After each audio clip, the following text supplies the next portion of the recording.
শুধুমাত্র 1 কাপ আটা আর আলু দিয়ে দারুণ মজার মুচমুচে একটি নাস্তা রেসিপি আজ আমি আপনাদেরকে তৈরি করে দেখাবো।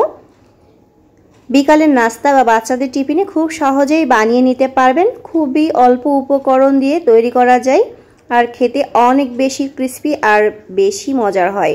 তো চলুন কিভাবে তৈরি করেছি সেই রেসিপিটি দেখে নিই। প্রথমে এখানে 1 কাপ আটা নিয়ে নিচ্ছি, দিয়ে দিচ্ছি স্বাদ মতো লবণ। এখানে আমি হাফ চা চামচ লবণ দিয়েছি, হাফ চা চামচ কালো জিরা, তারপরে এখানে আমি দিয়ে দিচ্ছি 1 টেবিল চামচ তেল, দিয়ে খুব ভালো করে এটা মিশিয়ে নিচ্ছি। হাতের সাহায্যে একটু সময় নিয়ে এটাকে খুব ভালো করে এভাবে মিশিয়ে নিতে হবে, তাহলে নাস্তাটা অনেক বেশি ক্রিস্পি হয় খেতে। তো খুব ভালো করে মিশিয়ে নিয়েছি। এখন এখানে অল্প অল্প পানি দিয়ে একটা ডো তৈরি করে নেব, যেমনটা আমরা রুটি খাই ঠিক তেমন একটা ডো তৈরি করে নিতে হবে, একেবারে শক্তও না আবার নরমও না। তো এই যে ডোটা তৈরি হয়ে গিয়েছে, 10 মিনিট এটাকে রেস্টে রেখে দিচ্ছি।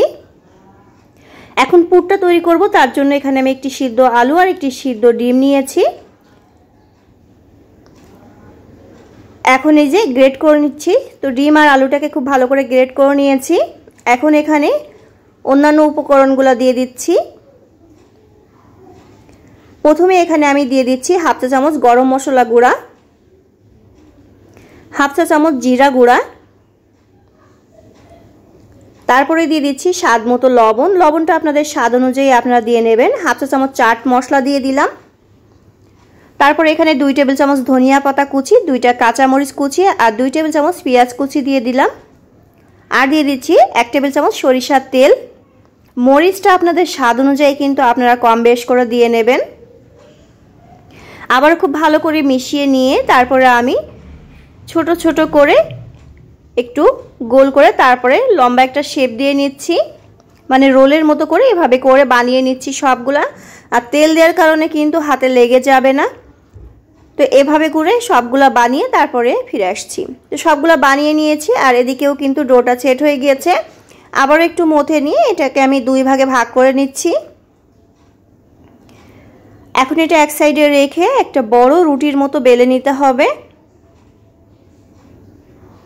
এই 1 কাপ আটা, একটা আলু আর একটা ডিম দিয়ে কিন্তু অনেকগুলো নাস্তা তৈরি করা যায়। আপনারা পুরো পরিবার জুড়েই কিন্তু খেতে পারবেন। তো এই যে আমি রুটিটাকে অনেক বড় করে বেলে নিয়েছি। এখন চারিপাশের অংশটুকু আমি কেটে নিচ্ছি, নিয়ে এটাকে একটু সমান করে নিচ্ছি। তো এই যে এভাবে করে কেটে নিতে হবে। নাস্তাটা চাইলে কিন্তু আরো ছোট করেও বানানো যায়, তো আপনারা আপনাদের ইচ্ছা অনুযায়ী ছোট বড় করে বানিয়ে নেবেন। তো আমি এই যে এভাবে করে বানিয়ে নিচ্ছি, তবে মাঝখানেরটা একটু ছোটই হয়ে গিয়েছে আর এই প্রথম অংশটা একটু বড় হয়ে গিয়েছে। যাই হোক, এটা পরে আমি ঠিক করে নেব। তো এই যে এভাবে করে রোলের মতো করে তৈরি করে নিয়েছি। আর এই অংশটাকে এখানে আমি একটু আটা পানির সাথে লাগিয়ে নিয়েছি, সেটা এখানে লাগিয়ে দিলাম, তাহলে আর ভাজার সময় খুলে যাবে না। তো এটা দেখতেই পাচ্ছেন এটা একটু ছোট হয়ে গিয়েছে। তো তারপরেও আমি এটাকে এভাবে করে রোল করে নিলাম, দিয়ে সেই আটা দিয়ে মুখটা আটকে দিচ্ছি। তো এভাবে আমি সবগুলা রেডি করে নেব। একদম সহজ বানানো, যে কেউ খুব সহজেই তৈরি করে নিতে পারবেন, কোনো রকম ঝামেলা ছাড়াই ঘরে থাকা উপকরণ দিয়েই নাস্তাগুলো তৈরি করা যায়। তো এই যে এভাবে আমি সব নাস্তাগুলা কিন্তু বানিয়ে নিয়েছি। আর 2টা থেকে কিন্তু এই অংশটা একটু বড় হয়ে গিয়েছে, তো এটা আমি কেটে একটু ছোট করে নিচ্ছি, তাহলে সবগুলা সাইজে কিন্তু একই রকম হবে। তো এটা আমি একটু কেটে নিচ্ছি, এটা সমান করে একটু কেটে নিচ্ছি। এই যে হয়ে গিয়েছে। এখন একইভাবে আমি আরো যে একটা ডো রেখেছিলাম সেটা দিয়েও এভাবে নাস্তাগুলো বানিয়ে নেব। এই যে দেখতে পাচ্ছেন এটাও আমি এরকম রুটি বেলে তারপর কেটে নিয়েছি, এটা দিয়েও এই যে আমি এগুলা বানিয়ে নিচ্ছি। তো এভাবেই সব নাস্তাগুলো বানিয়ে নিয়েছি। আর এখানে আমি লম্বা সেমাই হাত দিয়ে ভেঙে ছোট করে নিয়েছি। তো এখান থেকে এই যে একটা রোল নিয়ে আমি যে আটা আর পানি দিয়ে গুলিয়ে রেখেছিলাম সেটার ভিতরে একটু দিয়ে দিচ্ছি, দিয়ে সেমাইয়ের সাথে এভাবে করে গড়িয়ে নিচ্ছি।